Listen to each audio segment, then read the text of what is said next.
各位，香港路德會喺香港呢個地方，我哋得到好多嘅幫助，我哋能夠喺教會、教育、社會服務呢啲主要嘅範圍，我哋都做咗接近80年嘅工作，累積起嚟有180樣，我哋都好開心能夠繼續嘅服務香港同埋服務大灣區。作為基督徒，我哋都係希望我哋自己會感恩嘅。呢個感恩唔單止係對神嘅感恩，我哋喺世界上如果唔識感恩，我哋點會喺世界之外嚟到識感恩呢？所以我哋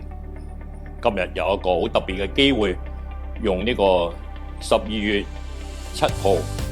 立法會嘅選舉，我哋揀出我哋去投票，有心有力嘅人表達我哋嘅感恩，使香港大灣區各樣嘅發展能夠更加嘅興旺，更加嘅有力，更加嘅能夠做一切我哋覺得感恩嘅事情。多謝大家。